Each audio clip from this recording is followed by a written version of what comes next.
Hello students. आज की video में हम ल्यूसेंट के जो 50 क्वेश्चंस हमने पिछली वीडियो में किए थे, अभी तक हमारे 2 वीडियो बन चुके हैं ल्यूसेंट ज्योग्राफी से संबंधित। अब ये हमारा ये तीसरा वीडियो है जिसमें 51 क्वेश्चन से स्टार्ट करेंगे। अगर आपको वीडियो समझ में आ रहे हैं, पसंद आ रहे हैं, तो वीडियो को लाइक करिएगा, चैनल को सब्सक्राइब करिए, वीडियो को अधिक से अधिक संख्या में शेयर करिए। तो चलिए स्टार्ट करते हैं क्वेश्चन नंबर 51 से। क्वेश्चन नंबर 51 है, सूर्य तथा पृथ्वी के निकटतम ग्रह क्रमशः कौन से हैं? तो सूर्य और पृथ्वी के निकटतम जो ग्रह है, ऑप्शन दे रखे हैं बुध और शुक्र, शुक्र तथा बुध, बुध तथा मंगल या बुध तथा बृहस्पति। तो यहाँ पे क्वेश्चन नंबर 51 का जो करेक्ट आंसर रहेगा वो रहेगा आपका बुध तथा शुक्र। ठीक है, सूर्य का जो नज़दीक ग्रह है वो है बुध और पृथ्वी के नज़दीक ग्रह है शुक्र। तो बुध तथा शुक्र यानी मरकरी और वीनस करेक्ट आंसर रहेगा। अगला क्वेश्चन है क्वेश्चन नंबर 52। यूरोपवासी किस ग्रह की पूजा देवी के रूप में करते थे? तो यहाँ पे जो करेक्ट आंसर रहेगा वो है आपका शुक्र। यूरोपवासी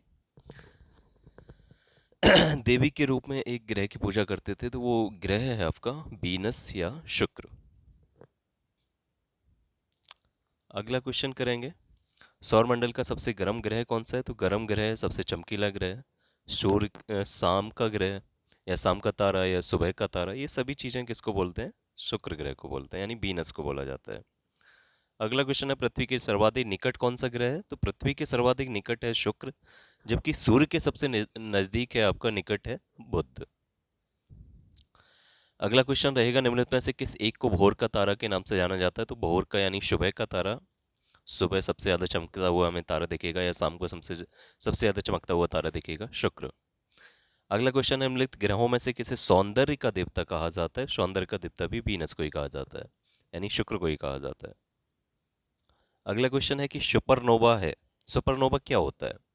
तो एक सुपरनोवा एक ग्रहिका है, एक ब्लैक होल है, एक मृतपाय तारा है, एक पुच्छल तारा है। सुपरनोवा क्या चीज़ है? तो इसका जो करेक्ट आंसर रहेगा वो रहेगा एक मृतप्राय तारा, यानी जब तारा अपनी लास्ट स्टेज में होता है कोई भी स्टार, तो वो सुपरनोवा ग्रहण कर लेता है, यानी सुपरनोवा बन जाता है। तो एक मृतप्राय तारा सुपरनोवा है। अगला क्वेश्चन है, उत्तरी ध्रुव की खोज किसने की थी? तो उत्तरी ध्रुव की जो खोज की गई है वो की है आपकी रॉबर्ट पियरे ने। ठीक है, यानी इन चारों में से जो करेक्ट आंसर है पहला, रॉबर्ट पियरे, इसने उत्तरी ध्रुव की खोज की थी। अगला क्वेश्चन है कि साउथ पोल यानी दक्षिणी ध्रुव की खोज किसने की है? उत्तरी ध्रुव पर सबसे पहले पहुंचा है रॉबर्ट पियरे, ये नाम ध्यान रखेंगे। रॉबर्ट पियरे उत्तरी ध्रुव पे सबसे पहले पहुंचा है, यानी यहाँ पे पहुंचा है रॉबर्ट पियरे। जबकि साउथ पोल पे यानी दक्षिणी ध्रुव पे सबसे पहले पहुंचा है एमंडसन। एमंडसन, तो ये दो नाम याद रखेंगे, रॉबर्ट पियरे उत्तरी ध्रुव, एमंडसन आपका दक्षिणी ध्रुव। एमंडसन दक्षिणी ध्रुव। अगला क्वेश्चन करेंगे, पृथ्वी के सबसे निकटतम खगोलीय पिंड कौन सा है? तो पृथ्वी के सबसे निकटतम जो खगोलीय पिंड रहेगा वो सेम वही रहेगा जो, यानी पृथ्वी के सबसे निकटतम खगोलीय पिंड इन चारों में से कौन सा रहेगा? अभी हमने पढ़ा कि पृथ्वी के सबसे निकटतम जो ग्रह है वो है शुक्र, लेकिन शुक्र से भी पहले कौन सा मिल जाता है? तो चंद्रमा। ये चंद्रमा क्या है? पृथ्वी का एक प्राकृतिक उपग्रह है, इसलिए ये सबसे निकटतम है पृथ्वी के। अगला क्वेश्चन है कि पृथ्वी की आकृति यानी पृथ्वी का आकार सर्वोत्तम ढंग से किस शब्द से स्पष्ट किया जा सकता है? यानी पृथ्वी का आकार क्या है? एक चतुष्फलक है, एक नारंगी शायद नारंगी के रूप में है, या विषुवत रेखा के रूप में है, या लद्दवच गोलाव से है। अगर मैं इसकी इंग्लिश में ट्रांसलेट करूं तो ये आएगा ओवलेट स्फेरॉइड। ओवलेट स्फेरॉइड। एक्चुअली जो पृथ्वी है वो एक स्फीयर थी, लेकिन उसी स्फीयर को पोल से दोनों तरफ से प्रेशराइज कर दिया गया, और यहाँ पे थोड़ा सा बल्ज आ गया है पृथ्वी में, यानी कुछ इस तरीके की शेप में पृथ्वी है, जिसको बोला जाता है ओवलेट स्फेरॉइड। ओवलेट स्फेरॉइड, और ये इसी की हिंदी होती है लद्दवच गोलाव। तो करेक्ट आंसर रहेगा ऑप्शन डी, यानी पृथ्वी का आकार क्या है? ओवलेट स्फेरॉइड, और इसी ओवलेट स्फेरॉइड शेप को ही बोला जाता है जियोइड, यानी पृथ्वी के समान। अगला क्वेश्चन करेंगे, पृथ्वी सूर्य की परत अपनी कक्षा में लगभग किस गति से चक्कर लगाती है? तो 5 डिग्री प्रतिदिन, 2 डिग्री प्रतिदिन, 1 डिग्री प्रतिदिन, या 3 डिग्री प्रतिदिन। तो यहाँ पे 62 का करेक्ट आंसर रहेगा आपका 1 डिग्री प्रतिदिन। पृथ्वी सूर्य की परत अपनी कक्षा में लगभग किस गति से चक्कर लगाती है? लगभग 1 डिग्री प्रतिदिन। अब इसे समझाने के लिए, जैसे ये सन है मिडिल में और यहाँ पे इस तरीके से पृथ्वी घूम रही है एक सर्कल की आकृति में, या ये बेसिकली एक दीर्घ वृत्ताकार पथ है और इस पे घूम रहा है। सन इसके मध्य में है तो यहाँ पे 360 डिग्री बनेंगे, यानी इस तरीके से अगर हम मिलाएं तो ये 360 डिग्री बनेंगे। पृथ्वी सूर्य का चक्कर कितने दिन में लगा ले रही है, यानी एक पूरा ये सर्कल करने में कितना टाइम लग जा रहा है? 365 से 1/4। तो जब 360 डिग्री को 365 दिन में लगा रही है तो लगभग 1 डिग्री प्रतिदिन घूम रही है। इसीलिए इसका करेक्ट आंसर आया सी, ऑप्शन सी। अगला क्वेश्चन है, सूर्य के चारों ओर पृथ्वी के परिभ्रमण की चाल क्या है? ऑप्शन ए है वर्ष भर एक समान रहती है, बी है अधिकतम होती है जब पृथ्वी सूर्य के निकटतम होती है, सी अधिकतम होती है जब पृथ्वी सूर्य से अधिकतम दूरी पर होती है, न्यूनतम होती है जब पृथ्वी सूर्य के निकटतम होती है। यानी ये ऑप्शन ये मैं समझा दे रहा हूँ, ये सन है बीच में और ये इस तरीके से पृथ्वी घूम रही है। सन यहाँ पे है, पृथ्वी एक बार हो सकता है दूरी पे हो जिसको अपसौर कहा जाता है, यानी ये यहाँ पे पृथ्वी है, यहाँ पे सन है, वो मैक्सिमम डिस्टेंस आ गई, ये 152 मिलियन किलोमीटर दूर हो गई। एक कंडीशन हो सकती है कि पृथ्वी यहाँ पे हो और सन से सबसे निकटतम दूरी पे हो, इसको उपसौर बोलते हैं। ये कंडीशन हो जाती है 147 मिलियन किलोमीटर दूर। ठीक है, अब यहाँ पे पूछा है कि ये जो चाल है पृथ्वी की स्पीड है वो हर जगह पे चाहे किसी भी एंगल पे कहीं पर भी सर्किल पे हो एक समान रहेगी। पहला ऑप्शन ये था। दूसरा ऑप्शन ये था कि अधिकतम हो जाती है जब पृथ्वी सूर्य के निकटतम हो, जब ऑफशोर की कंडीशन हो तब पृथ्वी की स्पीड बढ़ जाएगी। तीसरा है कि अधिकतम हो जाती है जब पृथ्वी सूर्य से अधिकतम दूरी पे हो, यहाँ पे हो। डी है कि न्यूनतम होती है जब पृथ्वी सूर्य के निकटतम हो, जब पास में हो तब से कब सबसे कम हो जाएगा। तो इसका जो करेक्ट आंसर रहेगा वो है ऑप्शन बी, यानी अधिकतम हो जाएगी जब पृथ्वी सूर्य के निकटतम रहेगी। यानी जब पृथ्वी उपसौर वाली इस कंडीशन में होगी तब पृथ्वी की स्पीड ज़्यादा हो जाएगी और जब दूर रहेगी तब स्पीड कम रहेगी, ये कंडीशन रहेगी। तो यहाँ पे करेक्ट आंसर रहेगा ऑप्शन बी। अगला है, पृथ्वी के भ्रमण की गति क्या है? पृथ्वी के चलने की गति क्या है? एक है 27 किलोमीटर प्रति मिनट, 31 किलोमीटर प्रति मिनट, 25 किलोमीटर प्रति मिनट या 39.5 किलोमीटर प्रति मिनट। तो यहाँ पे जो करेक्ट आंसर रहेगा वो रहेगा 27 किलोमीटर पर मिनट। अगला क्वेश्चन है, भूमध्य रेखा पर पृथ्वी का व्यास है कितना है? तो भूमध्य रेखा यानी जो पृथ्वी है, पृथ्वी का व्यास अलग अलग होता है। मान के चल, जैसे ये आपकी पृथ्वी है, पृथ्वी का शेप ओबलेट स्फेरॉइड है, तो यहाँ इस वाले रीजन पे थोड़ा ज़्यादा होगा व्यास और ये यहाँ पे थोड़ा सा कम होगा। ठीक है, क्योंकि इधर थोड़ी सी पृथ्वी ज़्यादा है। तो यहाँ पे जो भूमध्य रेखा है यहाँ पे पूछा है कि पृथ्वी का व्यास कितना है? 25,000 किलोमीटर, 20,000 किलोमीटर, 12,800 किलोमीटर या 6400 किलोमीटर। तो दो ऑप्शन तो एकदम यहाँ से दिख रहे हैं कि जो ब्लंटली गलत है, क्योंकि हम जानते हैं कि पृथ्वी की जो त्रिज्या है वो 6,371 किलोमीटर है, ये औसत है। अब ये यहाँ पर बढ़ के एकदम से 10,000 नहीं हो जाएगी या 12,000 नहीं हो जाएगी जिसका ब्याज दुगना होकर 25,000 20,000 हो जाए। तो यहाँ पे ये दोनों ऑप्शन गलत हो गए। 6400 किलोमीटर तो हमारी त्रिज्या ही है, तो ब्यास दुगना होता है त्रिज्या का, तो ये भी ऑप्शन गलत हो जाएगा। करेक्ट आंसर रहेगा ऑप्शन सी कि लगभग 12,800 किलोमीटर है। तो 65 का ऑप्शन सी इज करेक्ट। अगला क्वेश्चन है, सूर्य की परिक्रमा के दौरान पृथ्वी सूर्य से अधिकतम दूरी किस महीने में होती है? ये क्वेश्चन हम कल करा चुके हैं, अगर कल आपने वीडियो देखा है तो आप आसानी से इसका आंसर कर सकते हैं। तो इसको हम फिर से समझा दे रहे हैं कि जब औसत दूरी यहाँ पे ये सन है आपका और ये पृथ्वी है, अर्थ और पृथ्वी के बीच की जो औसत दूरी होती है वो लगभग 149.6 मिलियन किलोमीटर होता है। ये औसत है, एवरेज है। एक 4 जुलाई को, लगभग 4 जुलाई को ये सन और पृथ्वी के बीच की जो दूरी है वो सबसे ज़्यादा हो जाती है, जिसे हिंदी में अपसौर कहते हैं और इंग्लिश में इसे एपिहेलियन कहते हैं। और ये डेट होती है 4 जुलाई। ऐसे ही, और ये कितनी डिस्टेंस होता है ये बता दे रहे हैं, 152 मिलियन किलोमीटर। एक समय पे पृथ्वी और सन के बीच में जो औसत दूरी है वो सबसे कम हो जाती है, वो न्यूनतम हो जाती है। इसको हिंदी में उपसौर कहा जाता है, इंग्लिश में पेरीहीलियन कहा जाता है, पेरीहीलियन कहा जाता है। और ये डेट होती है 3 जनवरी।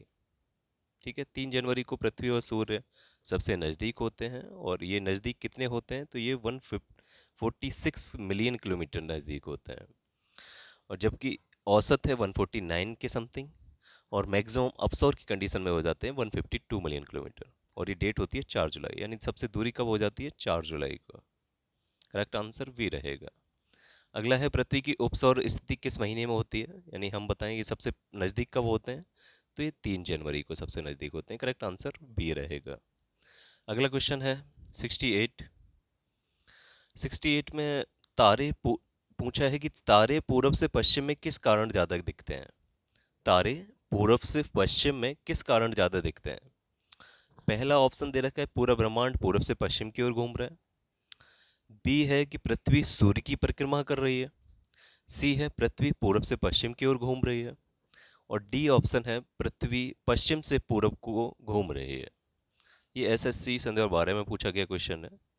तो यहाँ पे जो करेक्ट आंसर रहने वाला है वो रहेगा ऑप्शन डी, यानी जो पृथ्वी है वो पश्चिम से पूर्व की तरफ घूम रही है, यानी वेस्ट टू ईस्ट घूम रही है। इसीलिए हमें जितनी भी बाहर की, यानी पृथ्वी से बाहर की जितनी भी चीज़ें होंगी, चाहे वो सूर्य हो, चाहे ब्रह्मांड हो या तारे हों, वो सब पूरब से पश्चिम की तरफ दिखेंगे, क्योंकि हमारी पृथ्वी पश्चिम से पूरब घूम रही है। तो इसके अपोजिट सारी चीज़ें हमें दिखेंगी, चाहे वो तारे हों आसमान में या सूरज हो आसमान में, तो वो हमें ऐसा लगेगा कि ये पूरब से पश्चिम की ओर जा रहा है, क्योंकि हम जिस पृथ्वी पर बैठे हैं वो पश्चिम से पूरब जा रहे हैं। आई थिंक आप समझ गए होंगे, तो इसका करेक्ट आंसर है ऑप्शन डी। नेक्स्ट क्वेश्चन है गोलार्ध पृथ्वी ध्रुवों पर चपटी होती है, यानी जो गोलार्ध पृथ्वी ध्रुवों पर चपटी होती है, यानी पृथ्वी का हमने आकार बताया किस इस तरीके का है। जो ध्रुव है ये उत्तरी ध्रुव है, ये दक्षिणी ध्रुव है, ये बीच में विषुवत रेखा या इक्वेटर है या भूमध्य रेखा है, इसका एक ही नाम है, चाहे भूमध्य रेखा कहो, विषुवत रेखा कहो या इंग्लिश में इक्वेटर कहो, एक ही चीज़ है। ऊपर उत्तरी ध्रुव है या दक्षिणी ध्रुव है, यहाँ पर ये चपटी हुई दिख रही है। यही इसका कथन है पहला, कि गोला पृथ्वी ध्रुवों पर चपटी होती है। यह इस तथ्य से स्पष्ट सिद्ध होता है कि, अभी 4 ऑप्शन दे रखे हैं। पहला, पृथ्वी का भार ध्रुवों पर सर्वाधिक होगा तथा विषुवत रेखा पर न्यूनतम होता है। जो पृथ्वी का भार है वो ध्रुवों पर सर्वाधिक होगा और विषुवत रेखा पर न्यूनतम होता है। दूसरा है, पदार्थ का भार ध्रुवों पर न्यूनतम होगा तथा विषुवत रेखा पर सर्वाधिक होगा। ऑप्शन सी दे रखा है कि पदार्थ का भार ध्रुवों तथा विषुवत रेखा पर एक समान होगा। और डी दे रखा है ध्रुवों पर पदार्थ अपना भार खो देता है, यानी ध्रुवों पर वजन ही नहीं होता है। तो इस क्वेश्चन का जो करेक्ट आंसर रहने वाला है वो रहेगा कि ऑप्शन ए, यानी पृथ्वी का भार ध्रुवों पर सर्वाधिक होगा। यहाँ पे जैसे 2 किलो की कोई भी चीज़ है, यानी 2 kg का वेट है, या फिर ऐसे मान के चलिए कि जो बाहर होता है वो किस पे डिपेंड करता है, यानी जो वेट होता है वो किस पे डिपेंड करता है, ग्रेविटी पे। जितनी ग्रेविटी किसी भी जगह पे, यानी जो गुरुत्वाकर्षण बल है वो अगर बढ़ेगा, उसकी शक्ति ज़्यादा होगी कोई किसी जगह पे, तो वहाँ पे किसी भी वस्तु का वजन ज़्यादा होगा।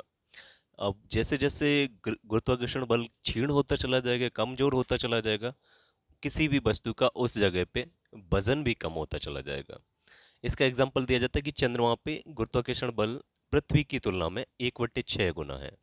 यानी गुरुत्वाकर्षण बल जो पृथ्वी पर है वो जो चंद्रमा पर गुरुत्वाकर्षण बल है वो पृथ्वी से 1/6 गुना है। अतः कोई भी चीज़ यहाँ पर 60 kg की होगी तो चंद्रमा पर जाके वो कितने की रह जाएगी, 1/6 गुणा 60, यानी 10 kg की रह जाएगी। अब इसी चीज़ से आप यहाँ पे समझो कि यहाँ से ये सेंटर है पृथ्वी का, मध्य है जहाँ से गुरुत्वाकर्षण बल लगता है, कोर की वजह से गुरुत्वाकर्षण बल लगता है। अब उसी कोर से पोल की जो जो दूरी है, ध्रुवों की जो दूरी है वो कम है, क्योंकि पृथ्वी यहाँ पे चपटी है। जब दूरी कम होगी तो गुरुत्वाकर्षण शक्ति ज़्यादा हो जाएगी, यानी जी बढ़ जाएगा, ग्रेविटी बढ़ जाएगी। और जैसे ही गुरुत्वाकर्षण शक्ति यहाँ पर कोई वस्तु यहाँ पे ध्रुव पे रखी हुई है यहाँ पे, तो यहाँ पे गुरुत्वाकर्षण शक्ति ज़्यादा लग रही होगी, ध्रुवों पर गुरुत्वाकर्षण बल ज़्यादा होता है, इसी वजह से ध्रुवों पर किसी भी वस्तु का वजन ज़्यादा रहेगा। यहाँ पे दूरी बढ़ गई, यानी विषुवत रेखा के आसपास के जो एरिया है वहाँ पर केंद्र से विषुवत रेखा की किसी भी जगह की दूरी ज़्यादा हो गई, इसीलिए यहाँ पर जो जी डैश यानी गुरुत्वाकर्षण बल रहेगा वो कम हो जाएगा। और जब गुरुत्वाकर्षण बल कम हो जाएगा तो यहाँ पे कोई भी वस्तु रखी होगी उसका वजन कम हो जाएगा। अतः हमें समझ में आ रहा है कि पहला ऑप्शन सही है कि पृथ्वी का भार ध्रुवों पर ज़्यादा होगा क्योंकि वहाँ पे गुरुत्वाकर्षण शक्ति ज़्यादा है, और विषुवत रेखा पर कम होगा। नेक्स्ट क्वेश्चन करते हैं, पृथ्वी अपने अक्ष पर घूमती है, किस दिशा में घूमती है? तो ये अभी हम बता चुके हैं कि ये पश्चिम से पूरब की तरफ घूमती है, यानी वेस्ट टू ईस्ट पृथ्वी घूमती है। और इसी वजह से हमें बाकी की चीज़ें जो पृथ्वी से ऊपर हैं, पृथ्वी से दूर हैं, वो हमें ईस्ट टू वेस्ट दिखती हैं। इसी वजह से हमें सूरज पूरब से पश्चिम की ओर निकलता दिखता है, क्योंकि हमारी पृथ्वी उल्टी चल रही है, हमारी पृथ्वी पश्चिम से पूर्व चल रही है। अगला क्वेश्चन है, आकार की दृष्टि से सौरमंडल में पृथ्वी का कौन सा स्थान है?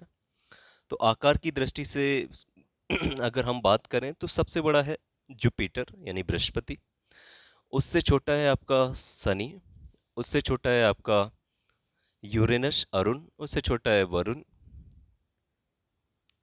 और उससे छोटी है आपकी पृथ्वी। तो ये कौन सा नंबर आ गया? ये 5वां नंबर आ गया। करेक्ट आंसर रहेगा ऑप्शन सी। किस ग्रह को नीला ग्रह कहा जाता है? तो पृथ्वी को ही नीला ग्रह कहा जाता है, क्योंकि इसके 2/3 भाग, 2/3 से अधिक भाग पर पानी की मात्रा है, यानी यहाँ पर पानी है, इसी वजह से दूर से नीला ग्रह दिख। अगला क्वेश्चन है कि पृथ्वी स्थित है, अब यहाँ पे ग्रहों के बीच की स्थिति पूछी है कि ऑप्शन ए दे रखा है शुक्र और मंगल के मध्य में स्थित है, मंगल एवं बृहस्पति के बीच में है, शुक्र एवं बृहस्पति के मध्य है, बुध एवं शुक्र के मध्य है। ये यूपी पीसीएस में आया हुआ क्वेश्चन है। तो एक बार फिर से क्रम लगा लेते हैं। यहाँ पे सन है, तो सन के सबसे नज़दीक में आ जाता है मरकरी यानी बुध, बुध से अगले अगले स्थान पे आता है वीनस यानी शुक्र, शुक्र के बाद आती है पृथ्वी, पृथ्वी के बाद आता है मार्स यानी मंगल, मार्स के बाद आता है जुपिटर यानी आपका गुरु सबसे बड़ा ग्रह, इसके बाद आता है शनि सैटर्न, अगला आता है आपका यूरेनस अरुण, और सबसे लास्ट में आता है नेपच्यून यानी वरुण। अब यहाँ पे हम स्थिति क्लियर कर ले रहे हैं, तो ये आपकी अर्थ है, पृथ्वी है, पृथ्वी किन दो ग्रहों के बीच में है?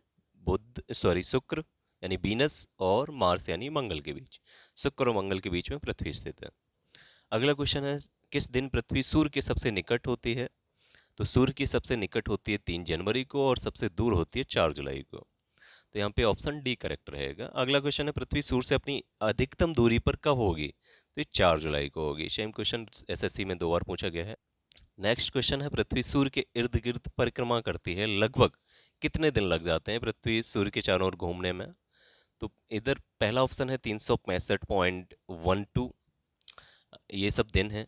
अगला ऑप्शन है 365.25, 365.50, 365.75। तो यहाँ से ये तो क्लियर हो रहा है कि 365 दिन लग जा रहे हैं, और इसके अलावा हम पढ़ते चले आ रहे हैं 1/4 दिन। 1/4 दिन का क्या मतलब होता है? 0.25। तो यहाँ पे करेक्ट आंसर हो जाएगा ऑप्शन बी 76। तो 76 का करेक्ट आंसर हो गया ऑप्शन बी 1/4 दिन। 1/4 दिन को या तो 6 घंटे में मान लो कि 365 दिन और 6 घंटे, या फिर 0.25 मान लो।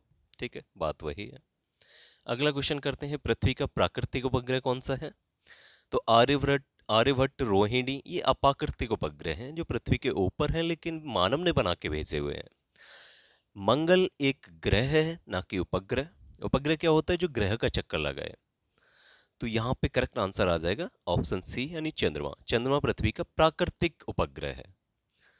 अगला क्वेश्चन है, दिन और रात होने का कारण क्या है?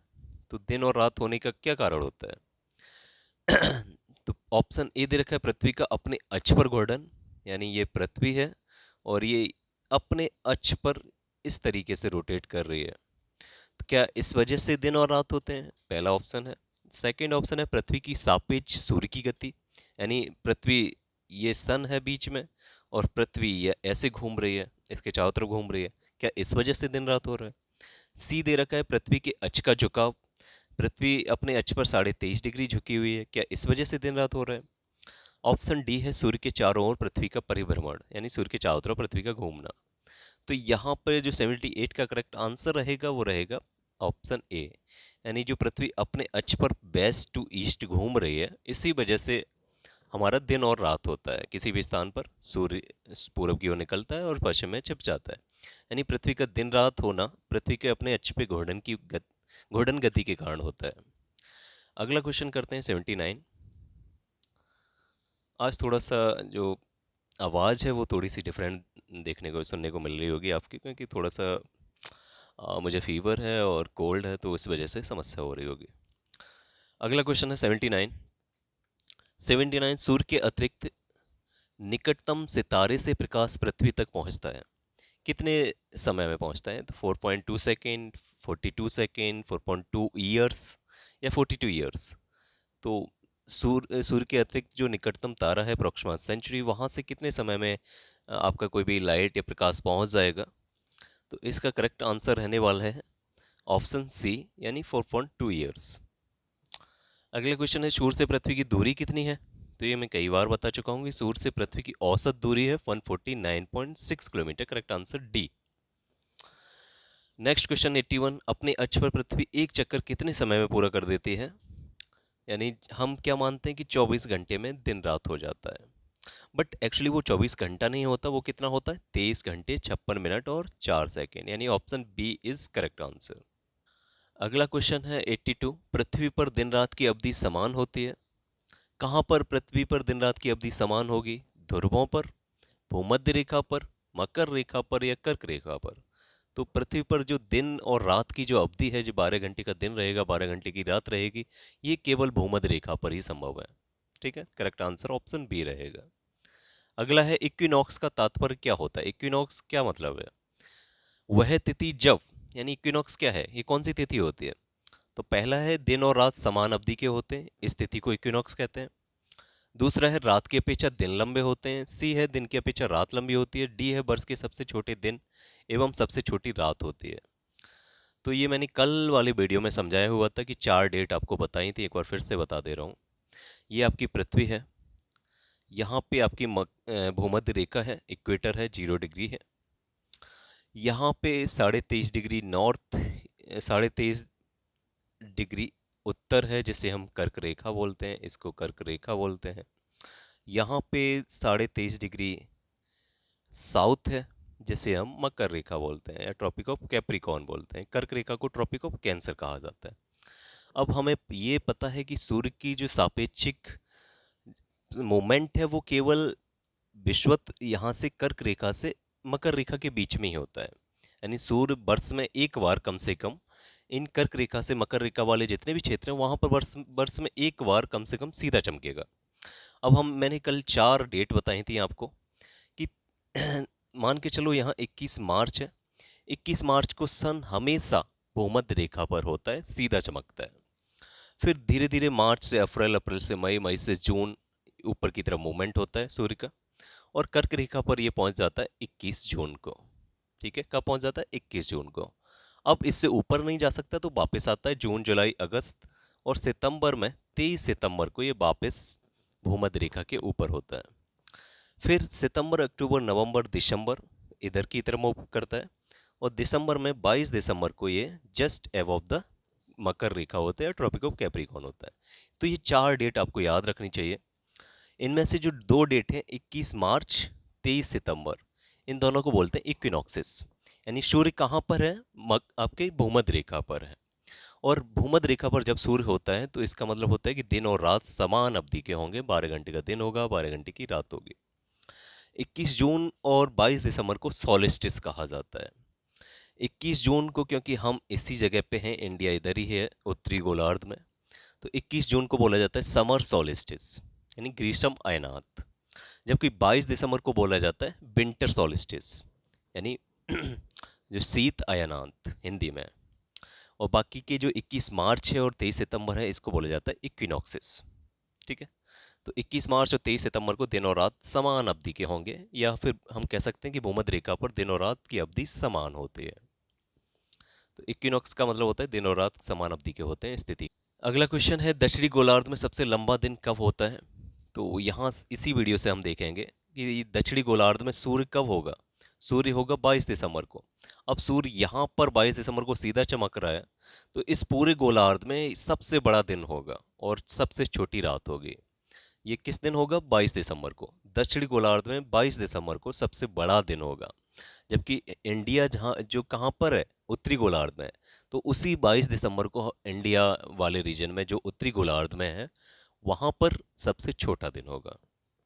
लेकिन दक्षिणी गोलार्ध में सबसे लंबा दिन 22 दिसंबर को होगा। Correct answer option D. अगला क्वेश्चन है भू कक्ष तल पर भू अक्ष का झुकाव है, कितना झुकाव है? यहाँ पे पूछा है भू कक्ष तल से भू अक्ष का झुकाव कितना है। तो हम जानते हैं कि ये पृथ्वी है और इसका झुकाव है 23.5 डिग्री, यानी ये झुकी हुई है 23.5 डिग्री। अब यहाँ पे नॉर्थ है, ये साउथ है, ये भूतल हो गया, ये ईस्ट हो गया, ये वेस्ट हो गया। अब इन कोऑर्डिनेट्स को अगर ऐसे ड्रॉ कर लिया जाए नॉर्थ और साउथ को, अब यहाँ पे देखेंगे कि ये जो झुकाव है वो 23.5 डिग्री है, 23.5 डिग्री। बट ये क्वेश्चन में क्या पूछा है, भूकक्ष तल पर, यानी नॉर्थ साउथ से ये वाला जो एंगल है वो कितना है, तो 23.5 डिग्री ये हो गया। तो बाकी का ये वाला एंगल क्या कितना बचा, अगर हम जानते हैं कि ये 90 डिग्री का होता है तो 90 माइनस 23.5 डिग्री जब करेंगे तो ये आ जाएगा ऑप्शन डी, करेक्ट आंसर आ जाएगा, यानी 66.5 डिग्री। तो 66.5 डिग्री का भू अक्ष तल पर भू अक्ष का झुकाव है भूकक्ष तल पर। Correct answer option D. अगला क्वेश्चन है पृथ्वी के उपग्रहों की संख्या कितनी है? तो पृथ्वी एक ग्रह है और ग्रह के चारों ओर जो भी घूमता है उसे उपग्रह बोलते हैं। तो पृथ्वी का एक प्राकृतिक उपग्रह, अब यहाँ पे अगर मानव निर्मित उपग्रह पूछे होते तो वो कई सारे हो जाते हैं। कई सारी एजेंसियों ने पृथ्वी के चारों ओर कई सारे उपग्रह छोड़ रखे हैं, बट प्राकृतिक उपग्रह पूछा है यहाँ पे, तो वो करेक्ट आंसर आ जाएगा ऑप्शन बी, यानी एक उपग्रह है हमारा पृथ्वी का चंद्रमा। अगला क्वेश्चन है 21 जून को दिन का प्रकाश उत्तरी ध्रुव पर दिखाई देता है। 21 जून को दिन का प्रकाश उत्तरी ध्रुव पर दिखाई देता है कितने घंटे के लिए? बिल्कुल नहीं दिखाता, यानी 0 घंटे के लिए, 12 घंटे के लिए, 18 घंटे के लिए, 24 घंटे के लिए। तो यहाँ पे करेक्ट आंसर आ जाएगा ऑप्शन डी, यानी 24 घंटे दिन का प्रकाश दिखाई देता है, यानी रात नहीं होती उत्तरी ध्रुव पर। अब ये कौन सी कंडीशन की बात हो रही है, मैं फिर से ड्रॉ कर दे रहा हूँ। ये पृथ्वी है ये आपका भूमध्य रेखा है, भूमध्य रेखा पर 21 मार्च को और 23 सितंबर याद रखेंगे। ये आपकी कर्क रेखा है 23.5 डिग्री नॉर्थ, और यहाँ पे 21 जून याद रखेंगे इस डेट को। और यहाँ पे है आपकी मकर रेखा साउथ में दक्षिणी गोलार्ध में, यहाँ पे आप 22 दिसंबर याद रखेंगे। अब यहाँ पे किस डेट की बात की जा रही है, 21 जून की, यानी 21 जून को सन कहाँ पे है, उत्तरी गोलार्ध में है। उत्तरी गोलार्ध भी एक्सट्रीम पोजीशन पे है, यानी कर्क रेखा पर है। अब यहाँ से अगर सन चमक रहा है तो ये इस उत्तरी ध्रुव पर पूछा है, यहाँ पे हमेशा के लिए लाइट रहेगी, यहाँ पे सूर्य का प्रकाश कभी भी अस्त नहीं होगा, यानी दिन और रात एक जैसे हो जाएंगे, 24 घंटे आपको सूरज चमकता हुआ दिखेगा। करेक्ट आंसर आएगा ऑप्शन डी। अगला है पृथ्वी के सबसे निकट स्थित ग्रह है। तो पृथ्वी के सबसे निकट स्थित ग्रह है शुक्र। सूर्य के सबसे निकट स्थित ग्रह क्या था, बुध। अगला क्वेश्चन है दूरी की दृष्टि से तृतीय क्रम में कौन सा ग्रह आता है? तो दूरी की दृष्टि से, अब ये दूरी किसकी, ये क्वेश्चन थोड़ा अधूरा है, ये सूर्य से दूरी होनी चाहिए थी। सूर्य से दूरी की दृष्टि से कौन सा क्रम में तीसरे नंबर पे आएगा, तो पृथ्वी आएगी। पहले सूर्य से सबसे नज़दीक में है बुध, उसके बाद है शुक्र और शुक्र के बाद है पृथ्वी। अगला क्वेश्चन है पृथ्वी अपने परिक्रमण मार्ग पर परिक्रमा करते हुए अपने अक्ष द्वारा कक्षा तल पर कितने डिग्री का कोण बनाती है? तो ये वाला क्वेश्चन हम पहले ही कर चुके हैं, करेक्ट आंसर आएगा 66.5 डिग्री। 91 क्वेश्चन करते हैं, निम्न में से किन तिथियों को सूर्य की किरणें विषुवत रेखा पर सीधी पड़ती हैं? विषुवत रेखा पर किस किस तिथि को सूर्य की किरणें सीधी पड़ती हैं? तो याद रखेंगे 21 मार्च और 23 सितंबर विषुवत रेखा पर सूर्य होता है। अगला क्वेश्चन है 92, निम्नलिखित में से कौन सा तारा पृथ्वी के सर्वाधिक समीप है? पृथ्वी से सबसे पास में कौन सा तारा है? ध्रुव तारा, अल्फा सेंचुरी, सूर्य या लुब्धक। तो हमें पता है कि पृथ्वी के सबसे नजदीक जो तारा है वो सूर्य है। अब सूर्य के अलावा अगर दूसरा तारा पूछा था तो वो अल्फा सेंचुरी हो जाता, या प्रोक्सिमा सेंचुरी हो जाता। अगला क्वेश्चन है, यह किसने सर्वप्रथम प्रतिपादित किया कि सूर्य हमारे सौरमंडल का केंद्र है और पृथ्वी उसकी परिक्रमा करती है? तो कल ही हमने बताया था कि कोपरनिकस थे, जिन्होंने हेलियोसेंट्रिक अप्रोच दी थी कि सूर्य ब्रह्मांड के केंद्र में है और पृथ्वी और इसके साथ वाले ग्रह सूर्य के चारों ओर घूमते हैं। ये कथन कोपरनिकस का था। अगला क्वेश्चन पूछा हुआ है कि जब दिन और रात की अवधि बराबर होती है तो सूर्य की किरणें कहाँ पर सीधी पड़ती हैं? तो करेक्ट आंसर हमने बताया भूमध्य रेखा पर। जब सूर्य भूमध्य रेखा पर होगा 21 मार्च को 23 सितंबर को, तब दिन और रात की अवधि बराबर हो जाएगी। तब चाहे पृथ्वी के किसी भी हिस्से पे आप हो, दिन और रात 12-12 घंटे का ही होगा।